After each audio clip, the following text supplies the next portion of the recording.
We ready? Yes, number two. Number two. You have blind faith is an accusation that right. I hear once in a while. And I was looking through your PDF here that's right there. You can print that out at any point or read it.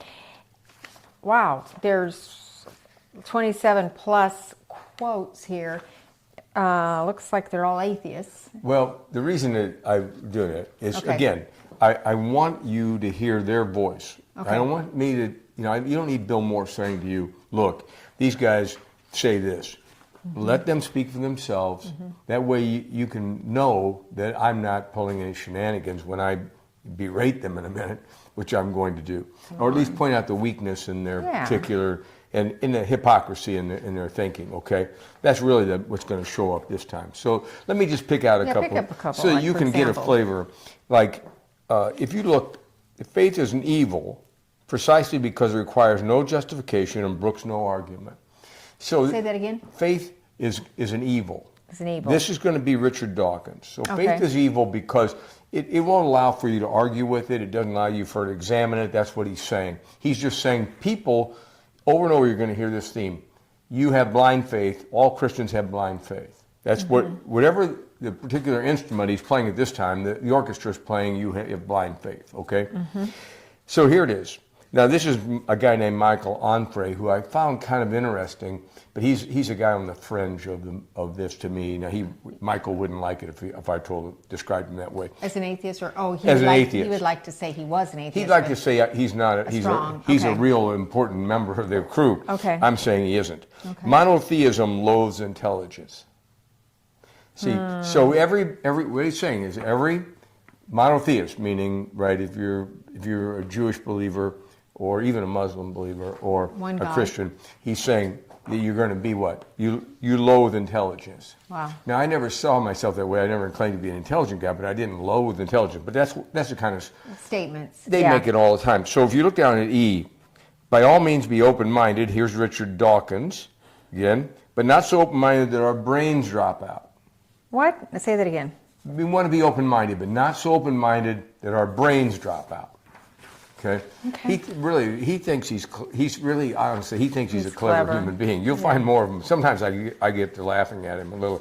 Now we never want to leave Sam out. Sam Harris. It is time we admitted that faith is nothing more than the license religious people give one another to keep believing when reason fails.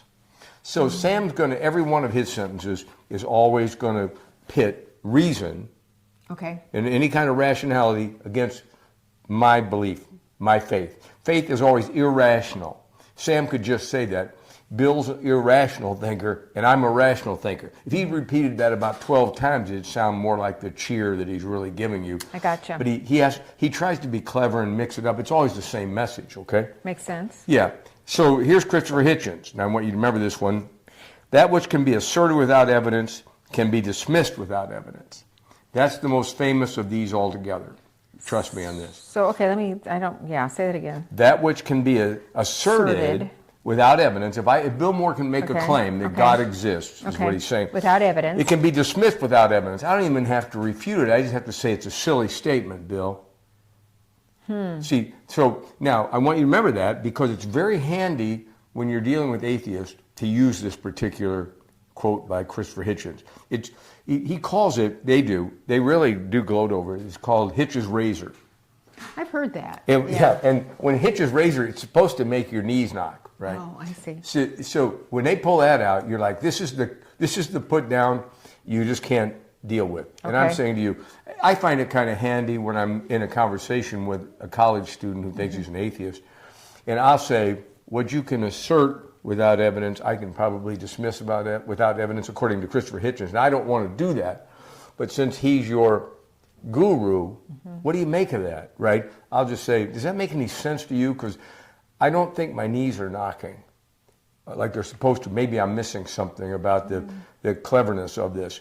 If he was here, I'm sure he'd be like, I wish I'd never said it. It's just stupid. Because he wasn't a stupid guy, but this time he just screwed up, okay? Now, here's another Richard Dawkins. Religion teaches us to be satisfied with answers that are not answers at all. See? Always just blind faith, blind faith. You have blind faith. That's what they're saying. Example K, beware the irrational, no matter how seductive.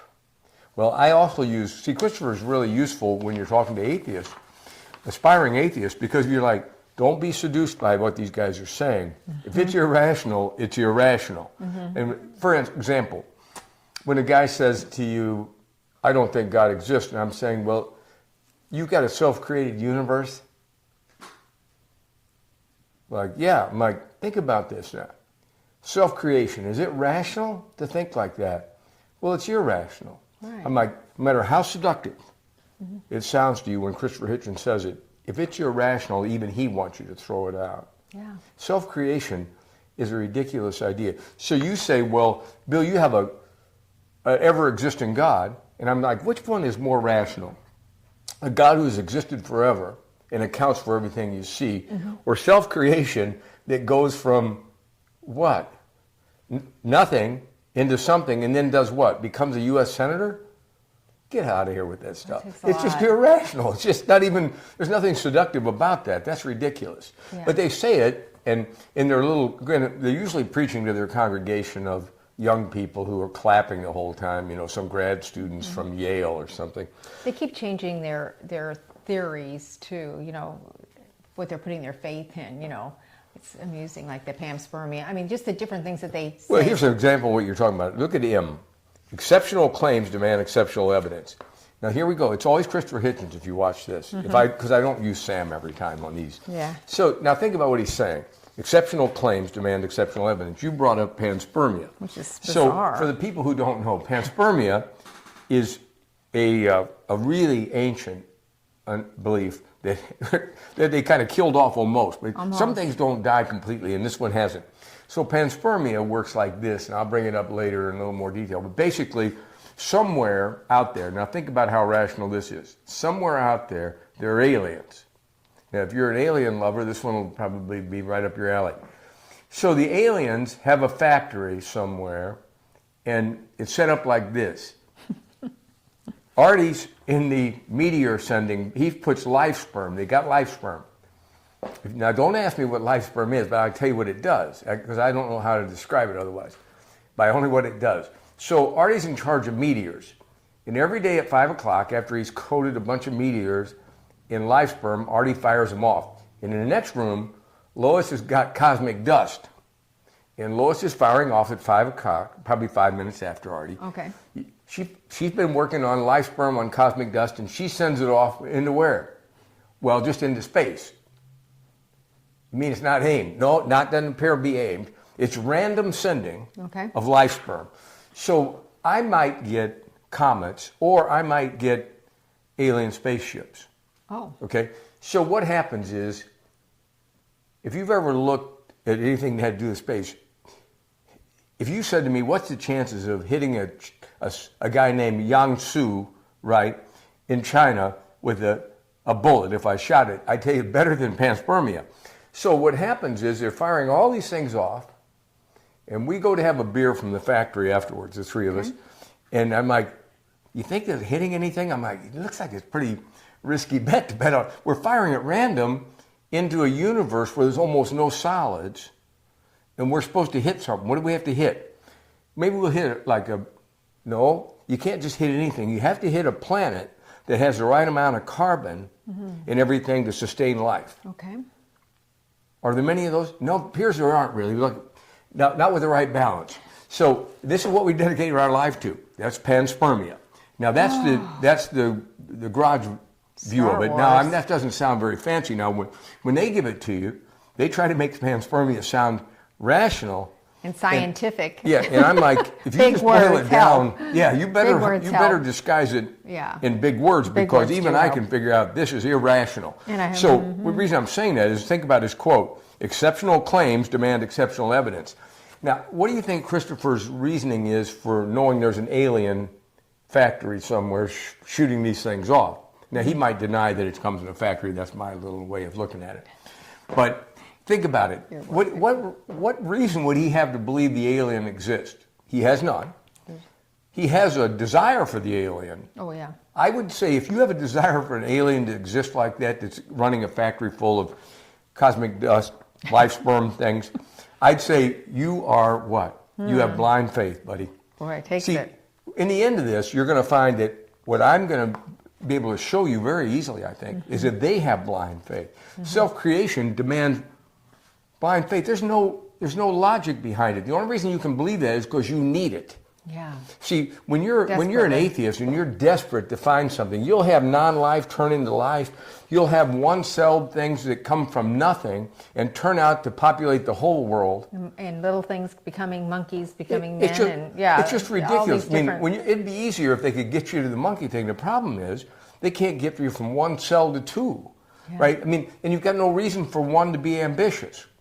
If you woke up in somewhere and you were a little cell from nowhere, what would you think you wanted to do? Like, I'm aspiring to fill the planet. It's just ridiculous. I want to make a human. You know, it's just all. I mean, it's comical. Oh, just in the complexity. I mean, I just can't help it. And then you get Richard Dawkins singing the same song to college students. Look again. This is the 5th quote by him. Faith is belief without evidence. Example R, and reason. Faith is belief without evidence and reason.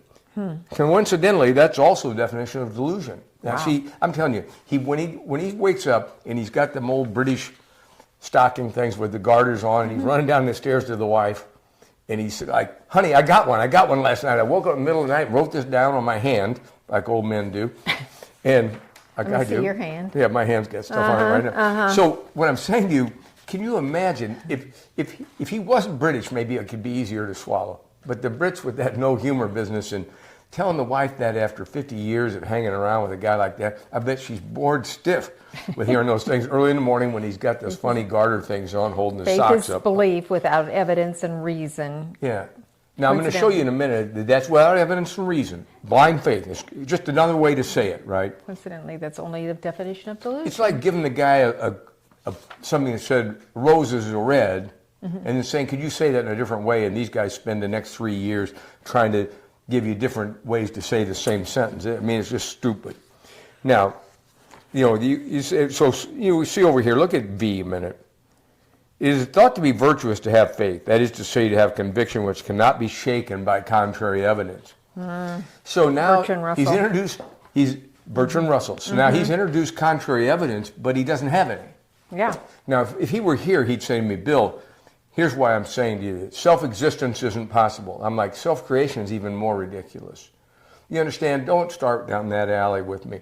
One of them is rational, one of them's not. A self-existent being is very rational. It's not an impossibility. You're talking about self-creation. You better bark up another tree. You better be hunting for the... Plus the aliens, you know what always bothered me about the aliens? What? Where did they come from? Well, it's always the nothing. There's always a little... There's got to be something, a little something in this. All these. We've got a lot of different nothings. They got the magic nothing, and I told you, Lawrence Krauss is this close to figuring out what nothing is. That's what he said. I saw him do it. Was that the answer? We're this close. Because when you ask him about nothing, he wrote a book about nothing. But he's like, I'm this close to it. At the end, he didn't really get to find out in that book. But I'll show you that book sometime. It's kind of comical to me. So you get it. You get it. Bill Maher's over here. I put him in because some of these people will adore him. Christianity and all religion is anti-intellectual. And no offense to Bill, but he considers himself, of course, to be the pinnacle of intellectualism. Which, if he was here, I would be after him about that. I'd be like, yeah, we can talk about that. Now, the only one that was worth hanging on to here is Z. I love Z, because this is clever. But again, if you notice, it isn't anybody who's one of our four it's not the top guys. Traveling medicine show guys. It's not current guys. It's Voltaire. And sometimes I'll tell you his story on one of these videos, and you won't like Voltaire right off. I can tell you that, and it's a bad ending for Voltaire. Is Oscar? I'm sorry. It wasn't Voltaire. It's Oscar Wilde. Yeah. I'm sorry. I stole that. I was attributing it to Voltaire. It's Oscar Wilde. We know we like Voltaire. Yeah, I do. I like him. So I was going to work him in even if he wasn't on here. He's appreciative. All right. Here it is. Okay. Oscar Wilde. Religion is like a blind man. Now, are you listening closely? A blind man looking into a black room. What do you think he's looking for? A black cat that isn't there. And guess what, Artie?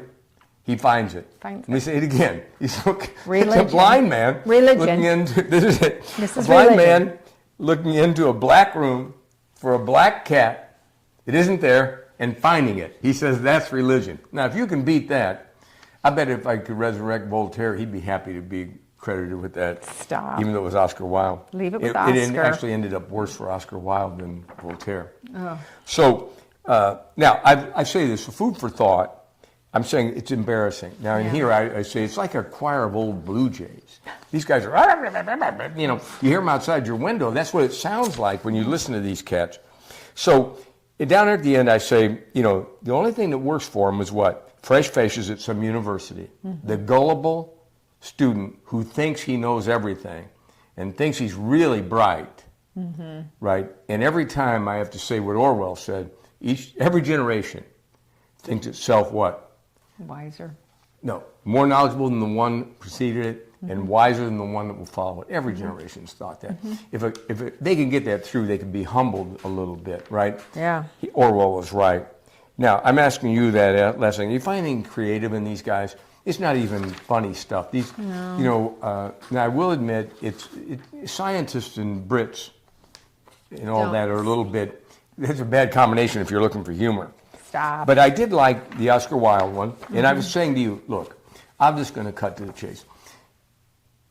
Christianity isn't anti-intellectual. No. These guys are anti-intellectual here. Mm-hmm. Everything about them. Now, let me ask you this. Do you think Sam Harris knows that it's a lie, what he just said on here? Oh, I don't. Yeah. I mean, watching them talk, you know, it's always housed with these words that I probably don't understand and mixed up in a way that it just sounds like this magical potion that makes more, you know, it's like up here somewhere.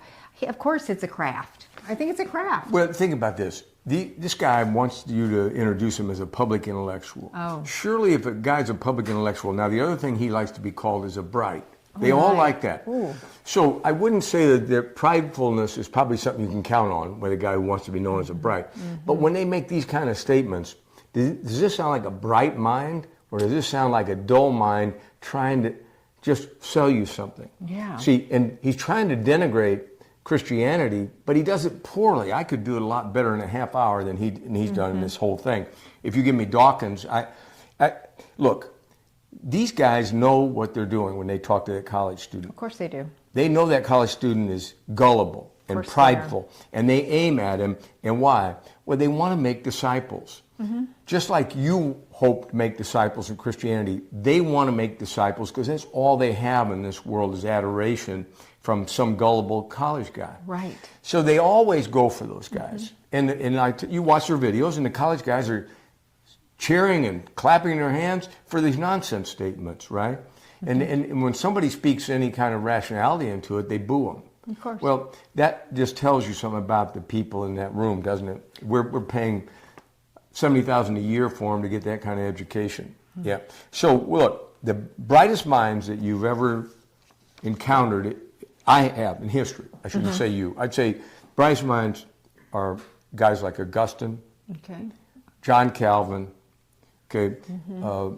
Jonathan Edwards. Mm-hmm. You're going to see all of these guys are brilliant guys. Mm-hmm. You know, you start to go through it and you're like, yeah, I think that's fair, mm-hmm. right? And so when you see that scholars will often vote Jonathan Edwards to be America's greatest mind. Right. What university did he start? Huh? Which university was he a part of? Well, he was actually, when he died, he went from being with the Indians, right in Stockbridge. He became the head of I think it's called the College of New Jersey, which later became Princeton. Okay. But he took a smallpox vaccination. Yeah, he was trying to experiment, and he died. Okay. Yeah. So it's one of those sad things. Yeah. So when you look at it, I'm just going to give you real quickly the Christian view. Okay. When you're trying to prove things, in the end, if you're a Christian, the one that you need to deal with over and over in your own mind, because it's so prevalent here, we demand facts to believe. True. And where you're going to wind up is 1 Corinthians 15. Okay. You're going to be dealing with the resurrection. Mm-hmm. All the things to do with the resurrection. Mm-hmm. Look, if that's true that Jesus of Nazareth resurrected after being crucified, then you'd probably want to pay attention to what he said. Now here's the Bible's claim.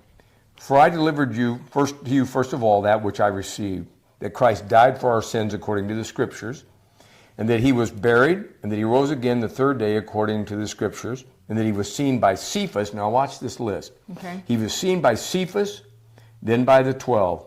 After that, he was seen by over 500 brethren at once. 500. Of whom the greater part remain to the present. That's really important for looking at historical things. You want to know, was this written? Who's writing it? How believable is this source? How much, how close to the time of the events? All that will come in when we talk about the authority of the Bible. But the 500, he's saying to these people he's writing to, 500 people saw him that day, and guess what? A lot of them are still alive. You might want to go ask them.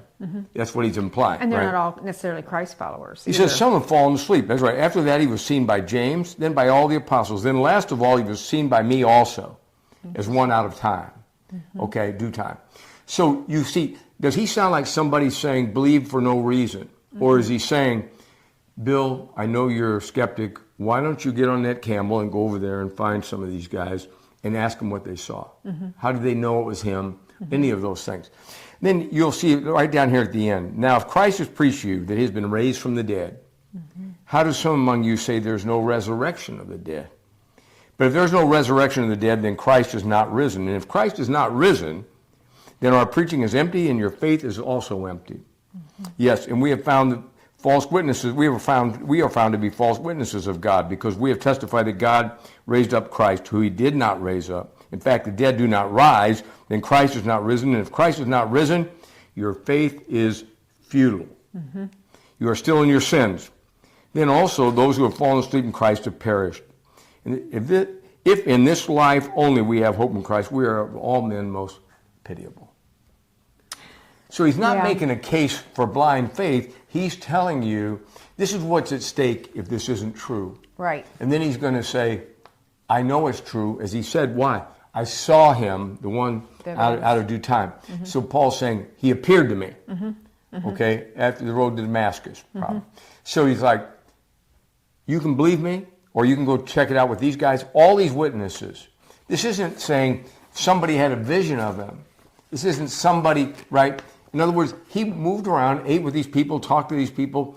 They saw him. Right. That's why people understood he resurrected. Okay? And Christianity's based, if that Christianity is not asking you to believe blindly, it's asking you to check these things out. How rational is it?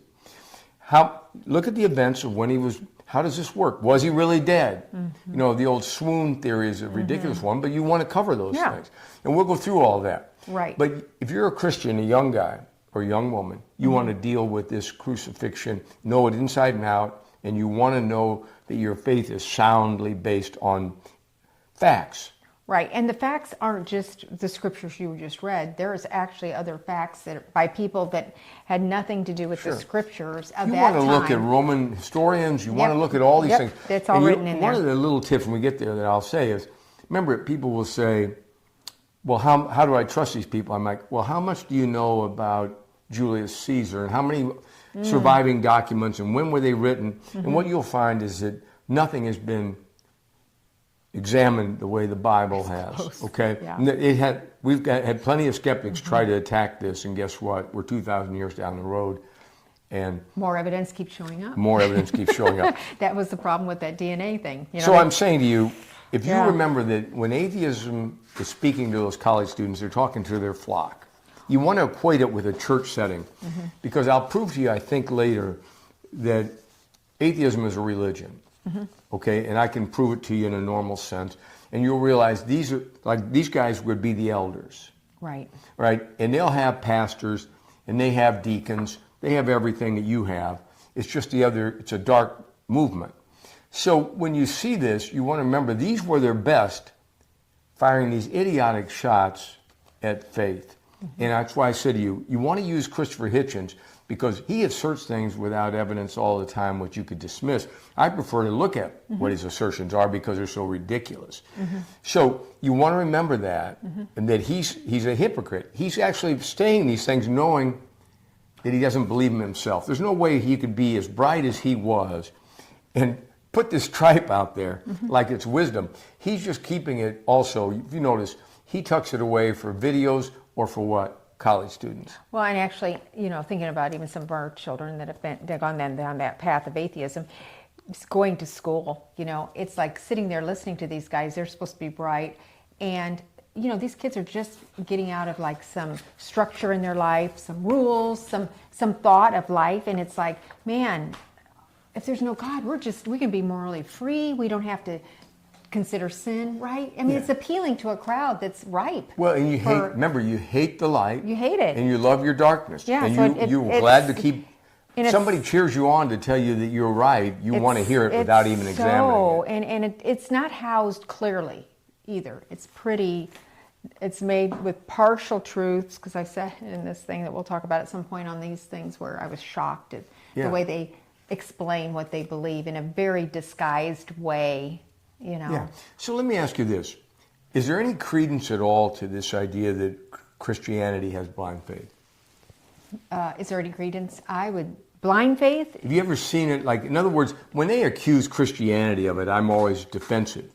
But if they accuse Christians of it, in Christian, I'd be like, yeah, actually there is some real danger in the church, because people have been taught wrongly that you just have to have blind faith, and it's the people in the church that tend not to want to examine the truths of Scripture. They want the easy answer, and they just want really an escape from hell. So they would naturally just without looking at.